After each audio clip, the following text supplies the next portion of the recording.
De la presentació de Como Bèsties de Violaine Béraud. Bonjour Violaine, merci d'être ici. Violaine va néixer a França l'any 1967. Ella ha viscut tant a la muntanya com a la ciutat. És llicenciada en filosofia, també ha estudiat informàtica, està especialitzada en intel·ligència artificial. És autora d'una desena de llibres. I Como Bèsties és el primer llibre d'un projecte que va encetar fa uns anys i en el qual explica la història de l'os, de l'oso.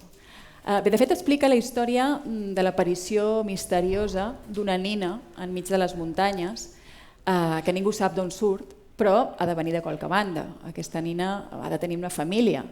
I llavors la pregunta és si és que l'han segrestada, si qualcú l'ha segrestada i l'ha amagada dins una gruta, si és que és filla d'uns salvatges. Hi ha molts rumors i aquests rumors apunten a l'os. L'os no és que sigui un os, l'os és un jove, no és que es digui os, és que li diuen així perquè és un jove alt, molt gros, gairebé un gegant, que té una força sobrehumana i que descobrirem que té una capacitat, un do per comunicar-se amb els animals. En canvi, amb les persones no és que s'hi comuniqui gaire bé, de fet ell no parla, gruny, i la seva mare viu a la darrera casa del poble, una mica aïllada, no té pare, i té fama de ser una mica retardat, una mica té una discapacitat, una mica babau, una mica curt.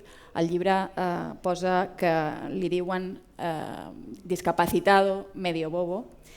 I com que la gent ha vist aquella nina que ha aparegut misteriosament acompanyada de l'os, doncs tot apunta cap a ell. No? Els rumors apunten a que deu haver estat ell qui la va segrestada, qui la va amagar o alguna relació deuen tenir.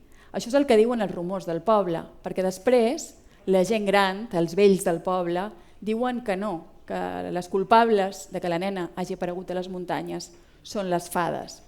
I així és que com d'una banda els rumors i d'altra les llegendes s'entrellacen i expliquen la història de Como Bèsties. És aquesta mescla d'aquestes versions que totes juntes, unides, formen una història. Coneixem aquesta història a través dels testimonis de les persones que responen a l'interrogatori de la policia quan volen esbrinar d'on surt aquesta nena. I aquestes també són testimonis orals, totes paraula dita, i aquests testimonis estan condicionats pels prejudicis d'aquestes persones que coneixen la història. Uns prejudicis moltes vegades que han arribat on han arribat a través de les llegendes i a través dels rumors. I a més, cadascun d'aquests capítols és una persona diferent que explica la seva versió dels fets, però a més aquests capítols venen precedits per la interpretació, per la història que expliquen les mateixes fades, pel cant de les fades, que també tenen una manera de veure el món i també ens la fan saber.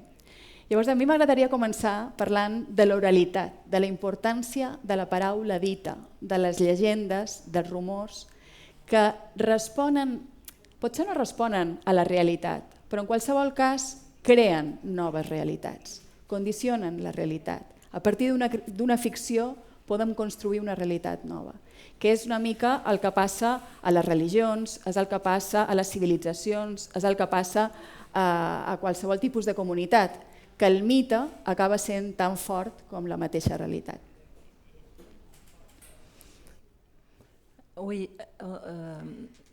on vient tous d'un endroit où il y a des légendes ou des religions, des histoires, et surtout quand on habite dans les montagnes, j'ai l'impression qu'il y a beaucoup de légendes et beaucoup d'histoires. Moi, je vis dans les Pyrénées, dans la montagne, et chez nous, on parle. Les vieux racontent toujours des légendes. Et moi, j'ai habité pendant longtemps dans un village sous une grotte qu'on appelait la grotte aux fées. Et les vieux du village me disaient vraiment que des fées habitaient dans cette grotte et que peut-être elles y cachaient des enfants. Et ils avaient l'air d'y croire, vraiment les vieux. Et quand j'ai voulu écrire ce livre, J'ai fait ce que je fais toujours. Moi, quand je veux écrire un livre, je pars d'un sujet qui m'intéresse. Là, le sujet de départ, c'était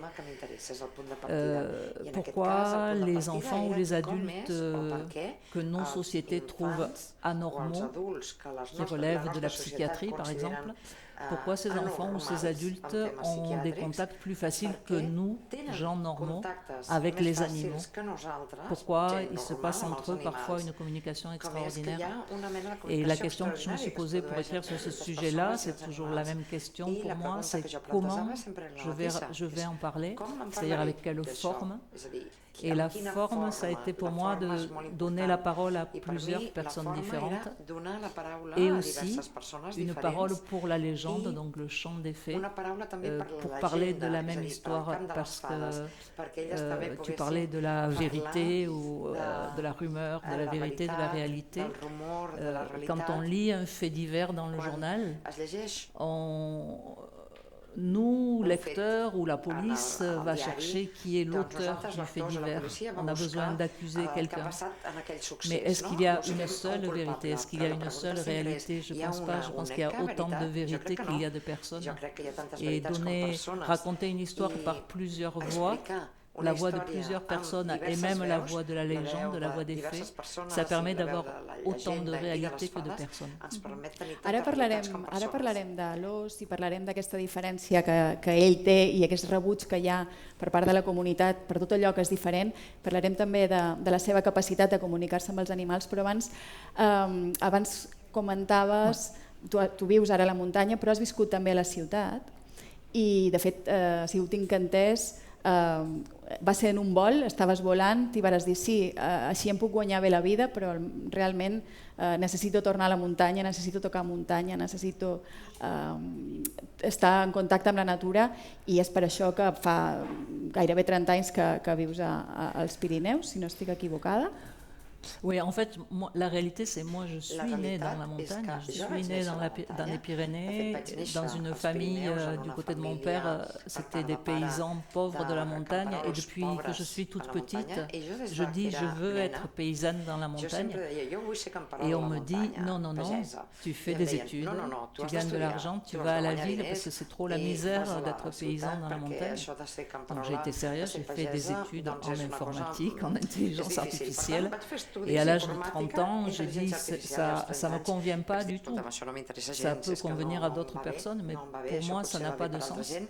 Et je prenais l'avion, j'étais avec ma petite mallette, mon ordinateur portable. C'était ça mon métier d'informaticienne, de courir partout et de gagner beaucoup d'argent.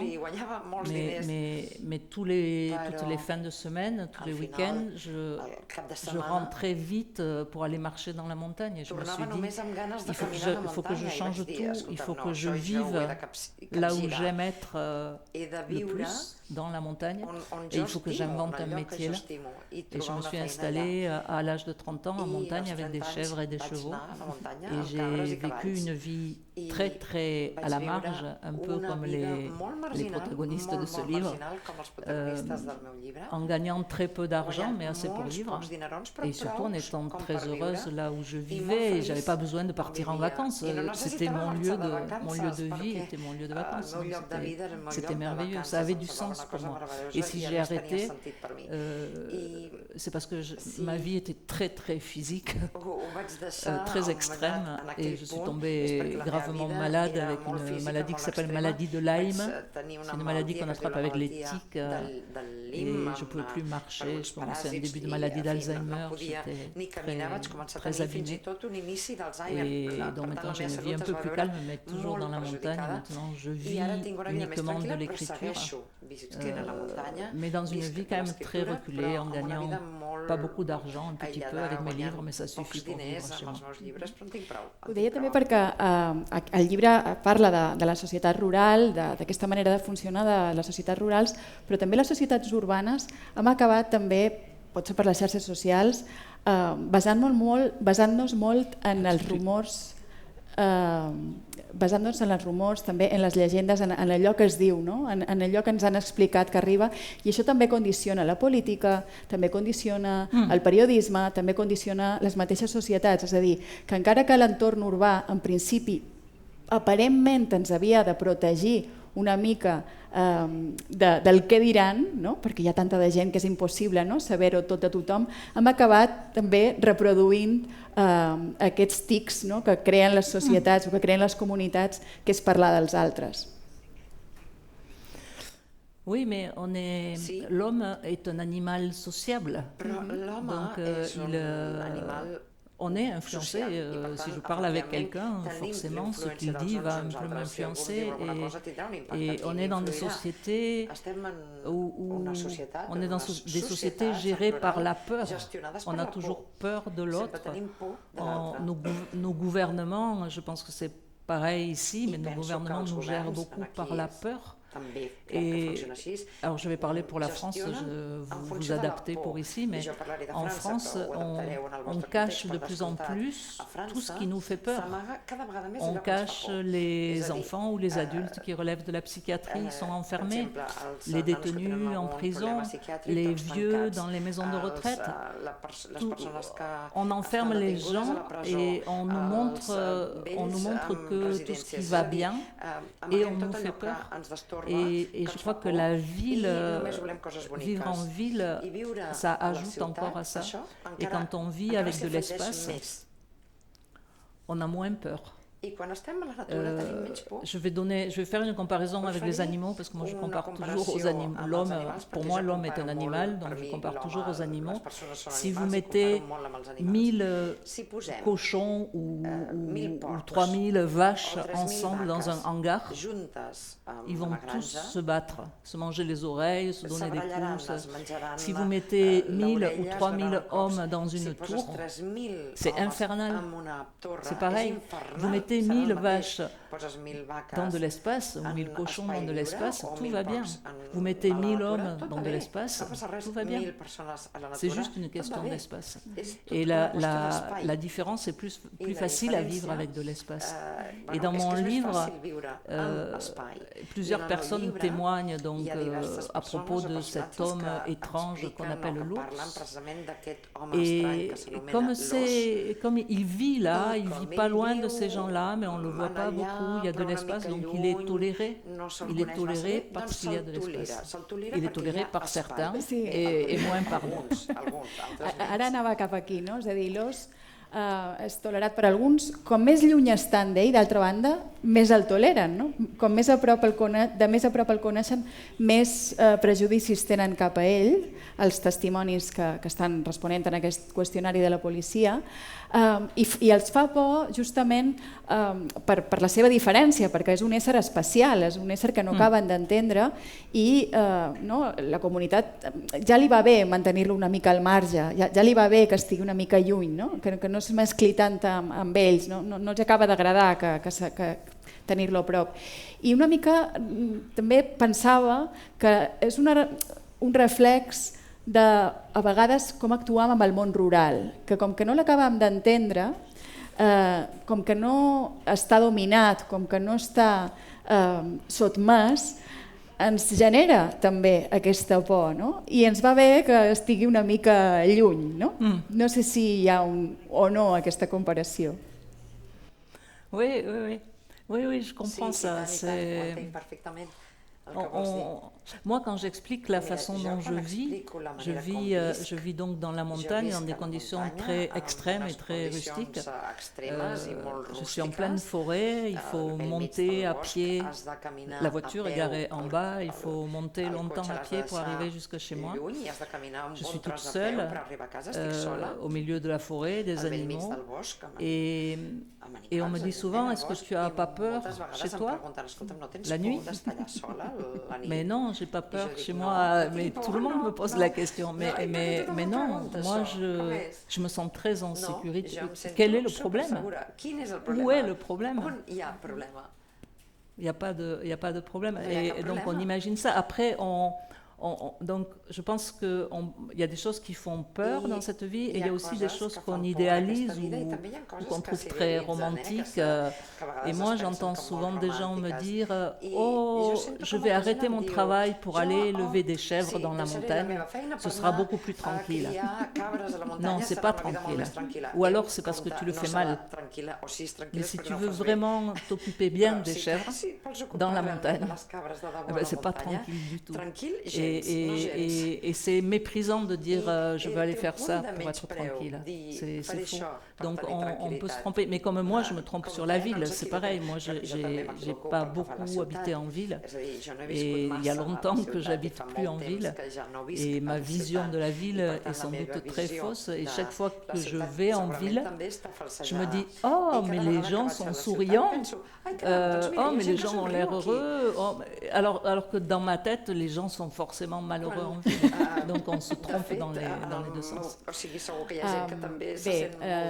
L'Os té tots aquests prejudicis que venen per part de la gent, tothom pensa que és ell qui ha fet alguna cosa perquè la nina hagi aparegut d'aquesta manera misteriosa, i llavors ell té aquesta capacitat de comunicar-se, de relacionar-se amb els animals, és capaç de sanar els animals malalts, i tu vares acollir uns nins d'un hospital psiquiàtric i vares percebre, vares comprovar com sí que tenien aquesta capacitat de relacionar-se amb els animals, fins i tot de comunicar-se amb ells.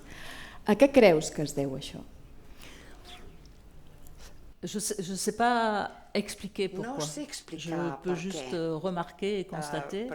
Pendant plusieurs années, quand j'habitais à plusieurs endroits en montagne avec des bêtes, et au début, c'était pas très haut, on pouvait arriver en voiture. Et il y avait des enfants qui étaient en hôpital psychiatrique, qui venaient passer la journée avec les animaux. C'est des enfants qui ne peuvent pas aller dans une école normale. Ils ont entre 6 ans et 10 ans. Et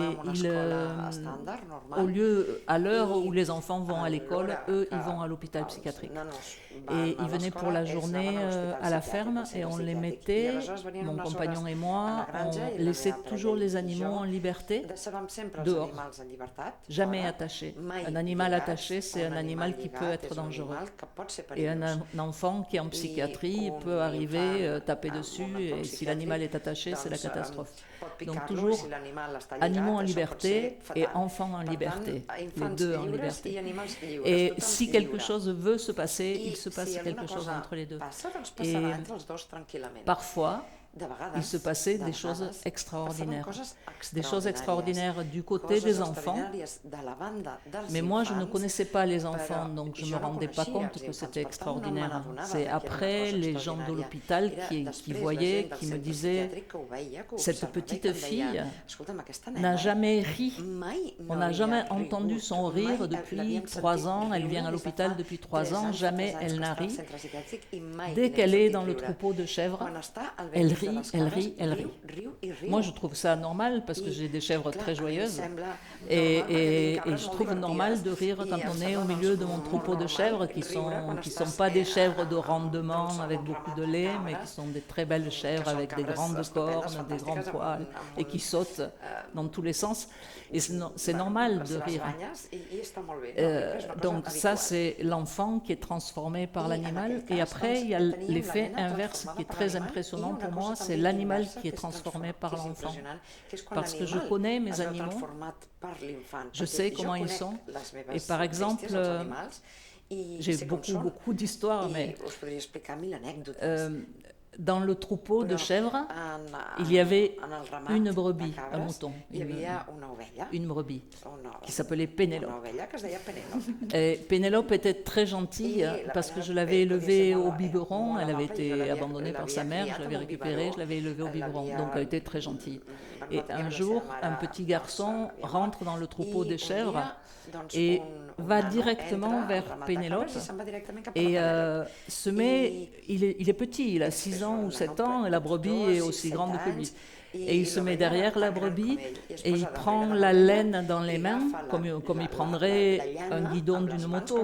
Il prend la laine dans les mains et Pénélope se met à avancer doucement et le petit garçon marche attaché à Pénélope derrière elle. Jusque-là, ça va. Mais on reste pendant 1 heure avec les chèvres et les brebis, on marche dans la forêt et pendant 1 heure, Pénélope accepte d'avoir le petit garçon attaché à elle par les mains et elle marche avec concentration, avec attention, au même rythme que le petit garçon et il ne se lâche pas pendant 1 heure. C'est impossible pour moi, c'est incompréhensible.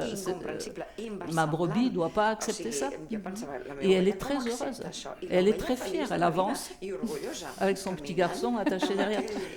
Je ne sais pas expliquer ce qui se passe. Ça paraît rien du tout.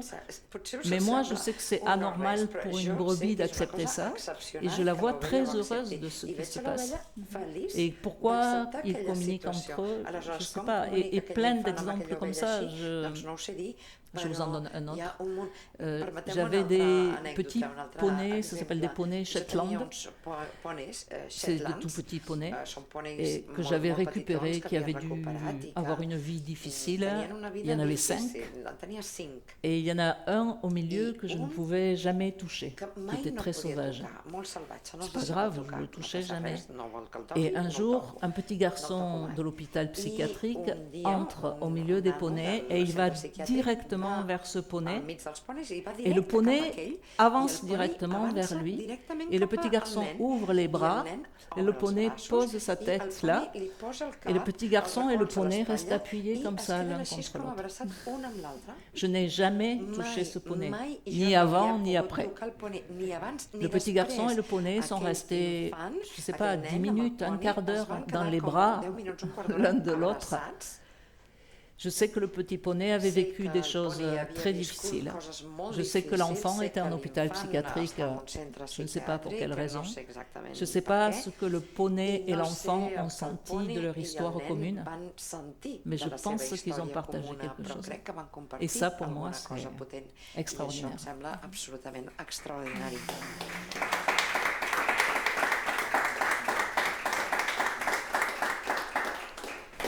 De fet, ara que parlaves d'això, les fades, en un dels capítols, elles parlen, abans de cada capítol hi ha el cant de les fades, i en un dels capítols diuen que a elles els arriben veus, tornem a l'oralitat, i diuen veus de normals a normalment normalitzats. Què és normal? El que és natural o el que no és natural? Què són les bèsties? Qui són les bèsties? Qui actua com a bèsties? C'est vraiment mon interrogation. Qui sont les hommes? Qui sont les bêtes? En France, je ne sais pas si c'est pareil en catalan et en castillan, mais en France, le mot bête désigne les animaux, mais souvent de façon péjorative, sauf dans le vocabulaire des éleveurs et des bergers. Les éleveurs disent toujours les bêtes et ce n'est pas péjoratif parce que les éleveurs et les bergers connaissent les bêtes et les respectent et ce n'est pas péjoratif. C'est péjoratif uniquement dans le vocabulaire normé ou dans le vocabulaire cultivé. Et c'est vraiment mon interrogation, c'est qui sont les gens, qui sont les bêtes, les petits-enfants qu'on enferme en hôpital psychiatrique. Est-ce qu'il ne serait pas mieux au milieu des animaux? Est-ce que les bêtes ne pourraient pas les aider davantage que les hommes? C'est vraiment mon interrogation. Et nous, est-ce que nos comportements... Est-ce que c'est mieux d'avoir un comportement humain ou un comportement de bête? Moi, j'ai beaucoup observé les bêtes entre elles, les animaux entre eux chez moi. Et c'est intéressant aussi de voir leur relation, de voir le rapport mère-enfant, père-enfant entre eux. C'est très intéressant, la communauté. Però és molt difícil, un cop que hem normalitzat una actitud, canviar la manera de veure-la. No? De fet, que l'ós estigui tan carregat de prejudicis ve d'un prejudici anterior, que és la seva mare.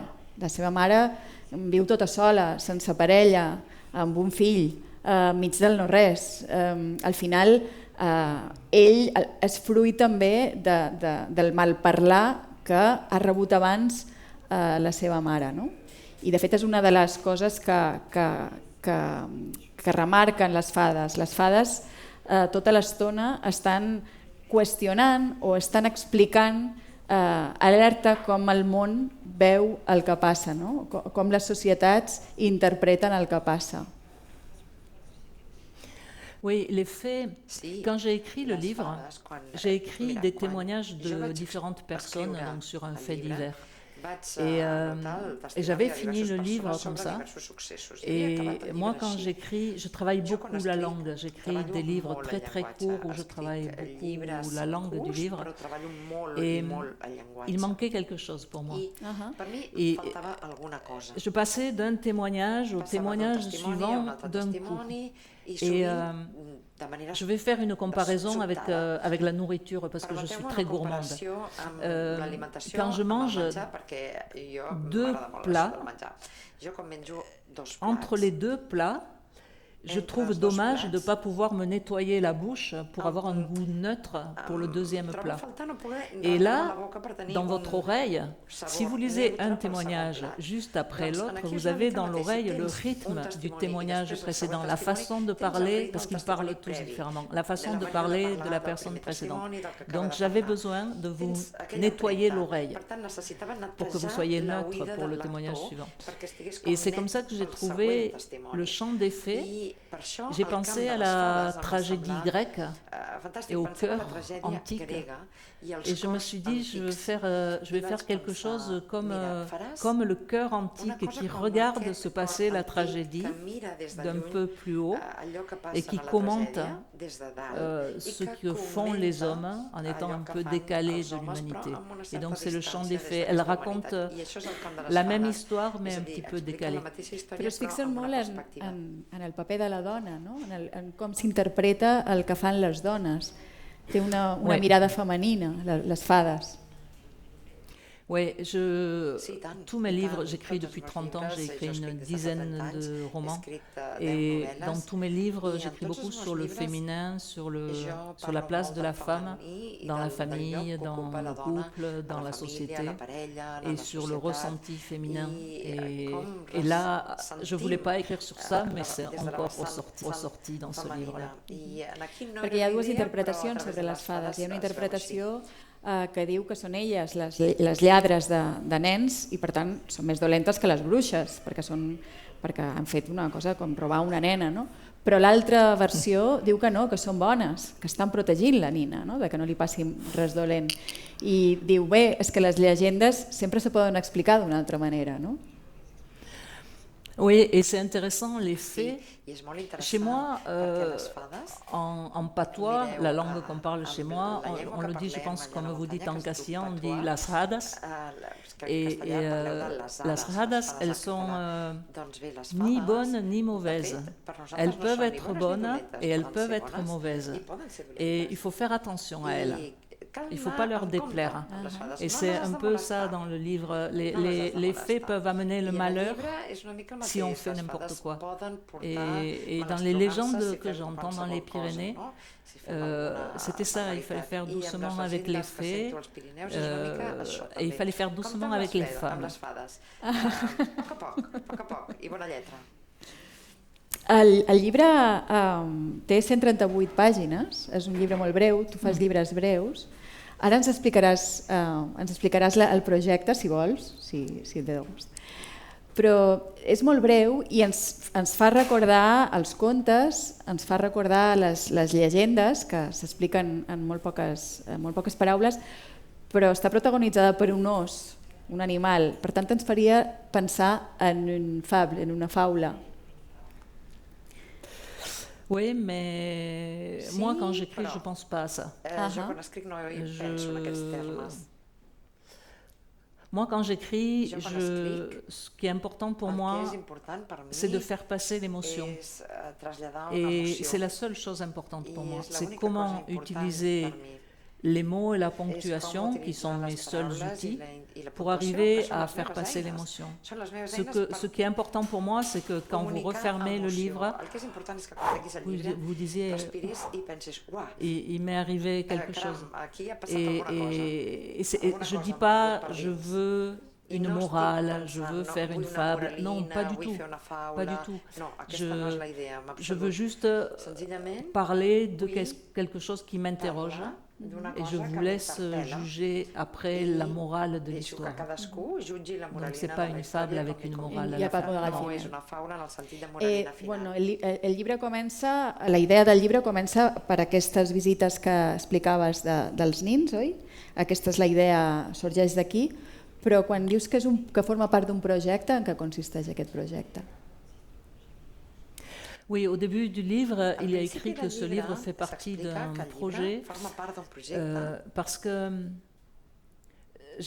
tous mes livres précédents parlaient vraiment du féminin et de l'intimité et je voulais faire des livres plus politiques avec une réflexion sur la société et celui-là est le premier de mes livres plus politiques et après j'ai fait un autre livre vraiment plus politique et donc je continue sur ça et là je fais le troisième en ce moment que j'ai travaillé ici.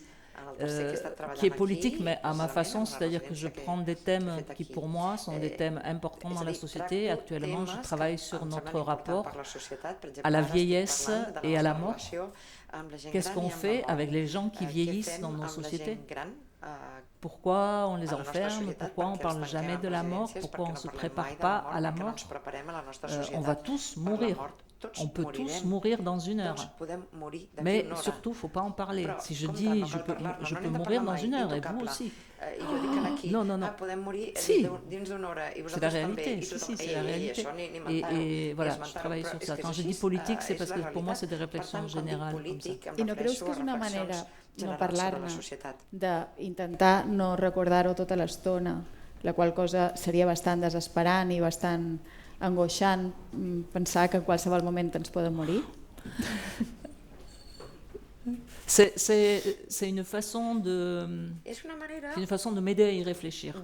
Moi, écrire, ça m'aide à réfléchir. Parce que je suis obligée de fouiller un sujet, de beaucoup lire sur ce sujet, de réfléchir, moi, à ce sujet. Et aussi, parce que j'écris avec un stylo et un papier. Et je travaille l'écriture un peu comme de l'écriture automatique. Je laisse, ça sort du stylo sans passer par ma tête. Donc je le découvre en le lisant. Et sur ces sujets-là, parfois j'écris des choses que je n'aurais pas pensé écrire. Et ça m'aide à réfléchir, de lire ce que j'écris. M'interessa això. Tu vius a una casa sense electricitat, sense aigua corrent. Com és un dia a la teva vida? En quin moment escrius? Oh, ça dépend. J'ai une double vie parce que j'ai ma vie chez moi très rustique, très extrême. Et puis j'ai une vie où je voyage beaucoup pour mes livres. Et là, c'est très confortable. Il y a de l'eau chaude au robinet et une douche pour me laver. C'est incroyable. Mais la vie chez moi, elle est oui, elle dépend de la météo. Le matin, la température dans la maison, c'est 2 ou 3 degrés de différence avec dehors. Donc déjà, le matin en hiver, il faut bouger tout de suite pour se réchauffer parce qu'il fait très froid le temps que la maison chauffe. Il faut amener, j'ai pas d'eau courante chez moi, je récupère l'eau de pluie et je monte l'eau potable sur le dos. Et ça monte beaucoup. Et ça, c'est bien pour se réchauffer en hiver, par exemple. On commence la journée en allumant le poêle. Et puis après, je vais chercher l'eau potable au village et je remonte et j'ai chaud. Pas de problème, j'ai très chaud. C'est vivre comme ça avec le quotidien. Et après, pour écrire, c'est bien, parce que c'est très calme. Moi, j'ai besoin de calme pour écrire. Calme, no t'avorres tampoc. tampoco? Si no t'avorreixes mai? No. Non, on n'a pas le temps, il y a toujours quelque chose à faire. Abans esmentaves la paraula romantització. Hi ha una tendència a romantitzar la vida al camp? Creus que respon a una necessitat una mica de parar una mica perquè anem molt accelerats? O a què ve de sobte aquestes ganes de viure fora de la ciutat quan en realitat no és més còmode? En tot cas és bastant més complicat, no teniu moltes facilitats si has de pujar a l'aigua, etc. No? Le livre que j'ai écrit après celui-là, donc le deuxième un peu politique du même projet, qui n'existe pas encore en castillan, le sujet c'est ça, c'est pourquoi on a souvent de très belles idées ou de très belles convictions et pourquoi on vit autre chose dans nos vies. C'est une grande interrogation pour moi. Beaucoup de gens me disent « Ah, j'aimerais vivre comme toi ». Ben oui, allez-y. Ça m'interroge et moi, ma vie n'est pas du tout parfaite. Il y a plein de choses que j'aimerais faire, je dis c'est super, mais je ne le fais pas. Pourquoi je suis incohérente? Pourquoi on est tous incohérents? Oui. C'est vraiment quelque chose qui m'interroge beaucoup. Ça, c'est le sujet de l'autre livre, qui s'appelle « C'est plus beau là-bas ». No sé si està previst fer preguntes de... Sí? Si voleu fer... Sí? Bueno, no, però si voleu fer preguntes a algú... Sé que al principi costa, però el primer que comenci... No? Sont sages.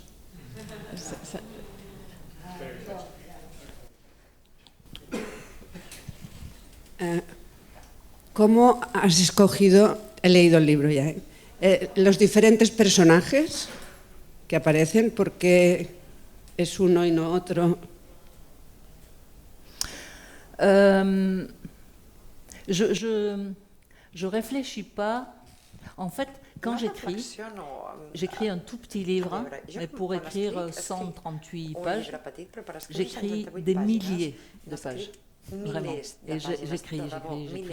C'est pas bon, poubelle. J'écris. Et un jour apparaît le premier personnage qui est l'ancienne maîtresse d'école, institutrice du personnage. Et là, je me dis, oui, je garde. Et comme ça, des personnages apparaissent. Je pense que c'est lié aux personnages qui vivent, que je croise autour de chez moi. Moi, je suis isolée dans la montagne comme cette mère avec son fils. Et quels sont les personnages que je croise chez moi?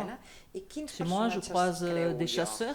Je croise, il y a un homme qui fait de la course à pied, qui fait du trail, qui passe souvent pas loin de chez moi. Voilà, et ça me sert. C'est pas eux dans le livre, mais ça me donne l'idée sans doute d'écrire sur eux. Elaborar un personatge. Jo he entès això que abans has dit, que realment no cal. Sí, per moi. Perdó. És que no estic acostumada, no soc cantant, no dic cantar ni res. Bé, llavors, que no sé, és un segon, només que has dit que algú t'ha preguntat, o no sé, amb tu, que t'està preguntant coses, si no tenies por a estar allà tan sola, no? I jo, quan he pensat això, he pensat que no tenies por perquè estàs envoltada dels animals. Els animals et defensen, els animals de companyia. Clar, jo penso, perquè som a Poruga, jo em sembla que en un lloc així... No, però si tingués animals, penso, no vindrà ningú a fer-me mal ni res, perquè els animals m'estimen i m'acompanyen. Ara entenc el per què no tens por, perquè jo som molt Poruga, no estaria en un lloc sol. M'has ajudat a pensar, va? Oui, et en même temps, là aussi, je veux enlever, je me permets juste une petite parenthèse sur le côté très romantisé de l'animal. L'animal peut être dangereux et Moi, je vois les gens qui vont se promener en montagne chez nous sur les estives, là où sont les bêtes, les animaux domestiques pendant l'été, les vaches et les brebis. Je vois des gens traverser les troupeaux. Non, on ne traverse pas un troupeau. On passe jamais entre une mère et son petit. Jamais. On ne passe pas entre une vache et son veau. C'est très dangereux. Il faut faire attention. Mais ça, c'est des choses évidentes pour moi. Et je fais pareil quand je dis chez moi, je vais faire attention aux sangliers. S'il y a une mère sanglier, une lait avec les marcassins, je passe pas. Je fais attention. Je passe jamais au milieu. C'est dangereux. Toutes les mères avec leurs petits, c'est toujours dangereux, une mère avec ce petit. Toujours faire attention aux mères avec leurs petits. Una de les conseqüències d'aquesta desnaturalització de les societats no és justament la falta de formació i d'educació vers la natura? Oui. C'est ça, parce que la nature qu'on nous apprend est artificielle. La nature qu'on nous apprend, c'est pas la vraie nature. Moi, je me souviens de m'être beaucoup fâchée un jour où j'étais dans une foire agricole. Il y avait des animaux, comme le salon de l'agriculture à Paris, c'est des grandes foires. Tous les gens de la ville vont voir ça pour voir des vaches, pour voir des agneaux avec les enfants. Et un jour, je vais voir ça, et il y avait des chèvres, et il y avait les petits des chèvres. Et on donnait aux enfants dans les bras le petit, et l'enfant disait « Oh, il est mignon, il est mignon ». Et après, on lui disait « Rends-le à sa maman ». Mais moi, je regarde et je sais que cette chèvre n'est pas sa maman. Ce petit est élevé au biberon. Il ne connaît pas de maman. Ça, c'est l'agriculture normale. C'est-à-dire on enlève les petits aux mères parce qu'on veut garder le lait des mères pour faire du lait ou du fromage. Et on ment aux enfants. On dit « Rends ce petit à sa maman ». Non, moi je ne suis pas d'accord. Moi je dis à l'enfant « Non, ce petit n'a pas de maman. Il a eu une maman pour naître. Et puis on lui a enlevé sa maman. Donc tu peux être d'accord ou pas d'accord, mais je te dis la vérité.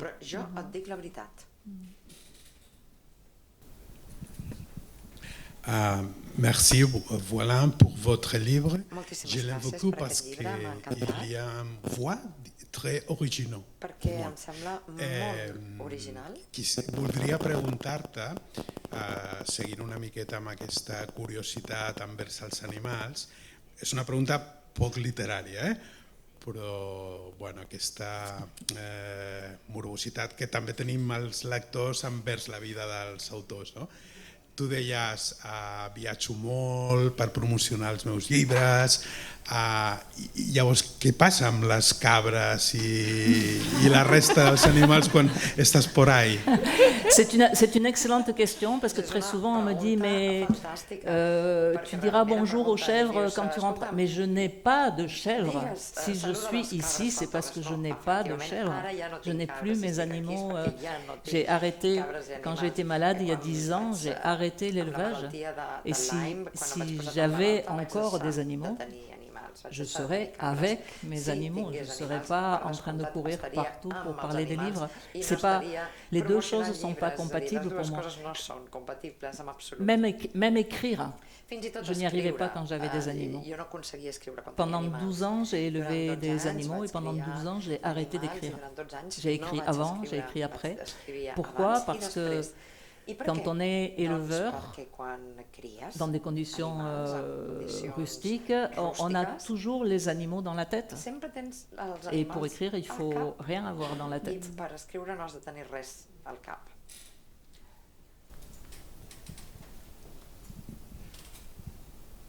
Hola, yo quería hacerte una pregunta que se sale un poco de lo habitual, ¿no? O sea, no conocías tus libros, me ha encantado la presentación que has hecho, me invita a leerlos.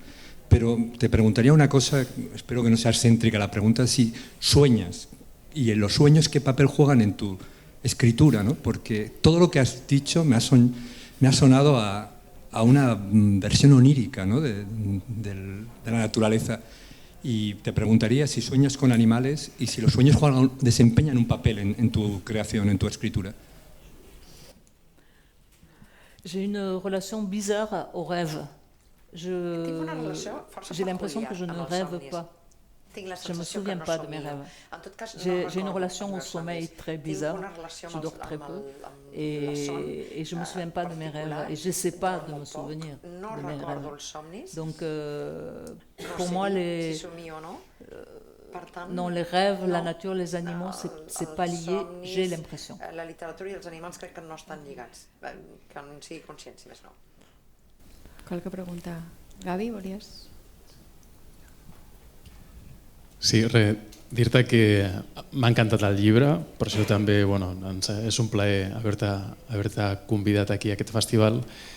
Abans has comentat que no és el mateix si, per exemple, agafes a 1.000 vaques, 3.000 cabres en un lloc tancat o en un obert i com no és igual amb les persones. Nosaltres amb aquest festival l'hem dedicat a l'Italo Calvino per la relació amb la ciutat i com ell pensa en la ciutat i com es pot naturalitzar la ciutat.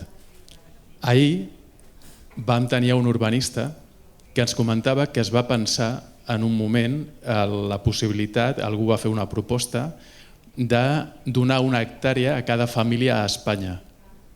Però si tu feies aquest càlcul, i aquí parlaríem de l'espai, que era el que tu deies abans, això seria insostenible, seria impracticable. O sigui que d'alguna manera és veritat que hi ha un punt on tu també has de pensar que pot ser, per suposat que hi ha molta gent que preferirà viure a la ciutat simplement, encara que mantingui la romantització sobre el camp. Però dins del que hi ha, el que sí que urgeix sobretot és remodelar les ciutats perquè puguin viure 1.000, 3.000 persones, 2 milions fins i tot, però visquent al verd, entenent que el verd forma part de la seva vida i després quan surtin i se'n vagin a veure les cabres les apreciïn d'una altra manera. Oui, je ne sais pas quelle est la solution. Sí, no sé quina és la solució, la veritat. Ce qui est sûr, c'est que... Enfin, moi, je n'ai pas de solution toute faite, mais déjà en ville, il y a des espaces qui existent, qui pourraient être des espaces cultivés, des espaces, le moindre petit espace. La nature, elle veut toujours pousser. La nature, si on lui laisse la moindre place, tout de suite, il y a des herbes sauvages qui poussent, sauf si c'est trop sec, mais sinon, chez moi, en tout cas, ça pousse tout le temps, tout le temps. Et je crois qu'en ville, il y a plein d'espaces où il pourrait y avoir partout des petits jardins, ne serait-ce que ça, voir ça. Les enfants, ça commence par les enfants. C'est les enfants à l'école. Pourquoi dans les cours d'école, en France, je ne sais pas ici, mais en France, les cours de récréation sont toutes du goudron, et des barrières autour. Les enfants sont en prison. Pourquoi on met les enfants sur du goudron et pas sur de l'herbe? Je suis impressionnée ici, donc je viens de passer 3 semaines à la Villa Johanna en résidence, et juste au-dessus il y a l'école Cyprès, et je voyais les enfants dans la cour de récréation. Elle est en terre, ça monte, c'est tout tordu, il y a des racines. En France, il n'y aurait jamais une racine qui déborde. Ah, danger, danger, l'enfant peut tomber. Mais non, l'enfant va apprendre à marcher et va apprendre à sauter une racine. Et c'est important. Et pourquoi dans les cours d'école, il n'y a pas des poules avec des œufs et on mange les œufs au repas, et pourquoi il n'y a pas un peu de jardin? Ça commence à peine à arriver, mais en France, les normes d'hygiène sont terribles. Tout à l'heure, on parlait d'un extrait où je parle des normaux anormalement normés, mais la norme d'hygiène, c'est une catastrophe. Si on enlève ça dans la ville, et si déjà par l'école, on amène un petit peu de contact à la nature comme ça, juste avec ce qu'on mange, goûter une tomate qui a poussé sur un pied de tomate à la maison, et goûter la tomate qu'on achète au supermarché, mais ça n'a rien à voir, ça n'a pas le même goût, et un enfant il peut sentir ça. Je crois que c'est ça déjà, ce serait important. Molt bé, hi ha una pregunta allà.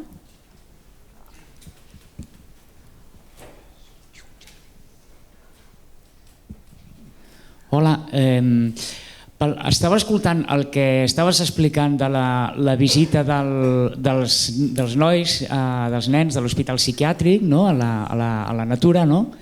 Al llibre parles del personatge de l'ós i no sé, per tot el que estàs dient sembla intuir que hi ha una relació especial entre els animals i éssers humans que potser no tenen un comportament estàndard o fora del convencional, no? I per què penses que es produeix això? Quina és la raó? La peur. La por. Toujours la peur. La por, sempre je la crois, por. Crec. Pourquoi je ne vais pas parler de l'hôpital psychiatrique, je vais parler des vieux dans les maisons de retraite. En France, dans les maisons de retraite, on ne veut pas qu'il y ait des chiens ou des chats. Pourquoi on ne veut pas des chiens ou des chats? Parce que les puces, les poils, ça fait pipi, ça fait caca. Oui, mais le vieux, il est toute la journée devant la télévision, comme ça. Mais s'il avait un chat ou un chien, il irait, il lui parlerait, il bougerait, il caresserait. C'est tout simple. Et c'est du vivant. Parce que j'ai entendu un reportage il n'y a pas longtemps dans une maison de retraite en France où ils ont trouvé la solution. Ils ont acheté un robot japonais. C'est un robot avec des poils qui fait miaou comme un chat.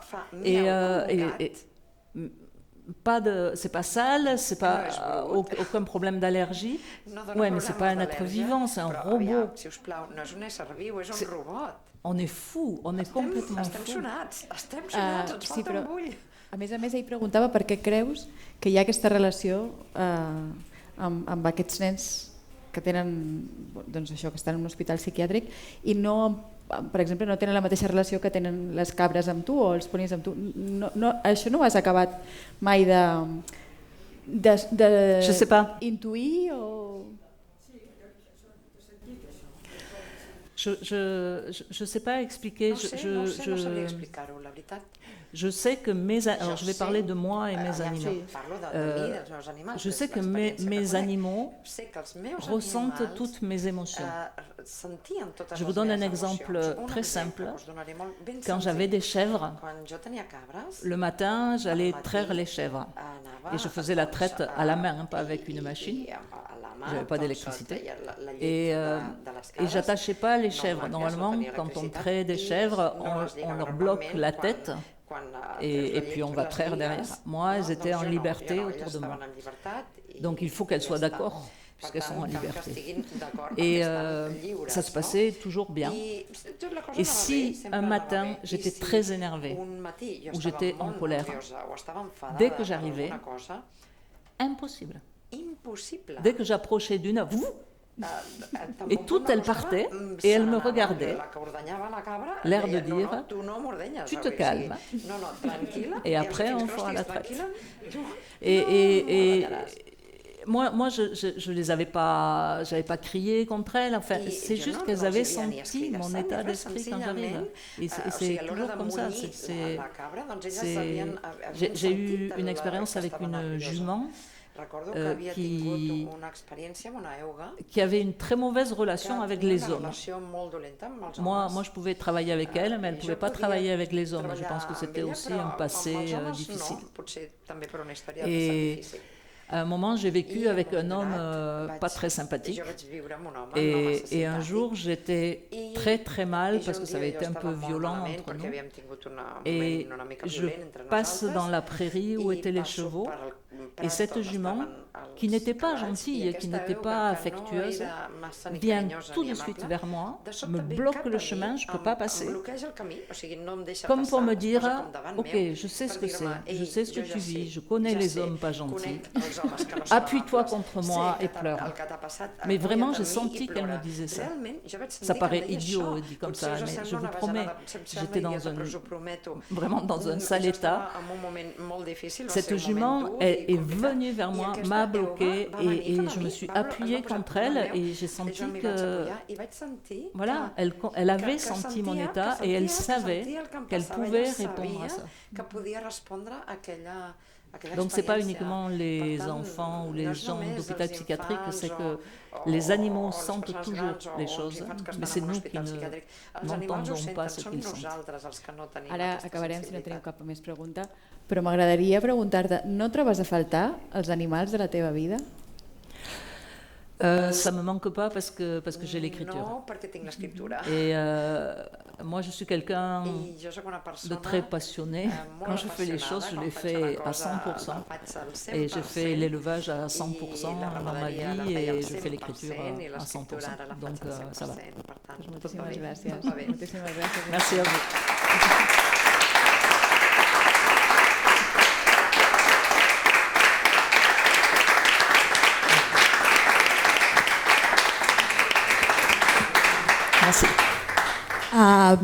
Bé, moltíssimes gràcies per venir a la Biblioteca Collserola Josep Miracle. Ara, qui vulgui que li signi el llibre, no sé si la Viola serà amable i ens firmarà els llibres. Moltíssimes gràcies. Gràcies, Llúcia, també, per venir. Bé, acabem el segon Festival Liternatura, promogut per Biblioteques de Barcelona. Esperem l'any que ve el puguem tornar a realitzar, a pensar. Ara ja tornarem a engegar màquines, Gavi? Amb el que moltíssimes gràcies a tots i totes per acompanyar-nos en aquesta festa de la literatura. I res, a dalt podeu comprar alguns llibres més, hi ha la llibreria a peu de pàgina, i fer un vermut i brindar per tots vosaltres. Gràcies.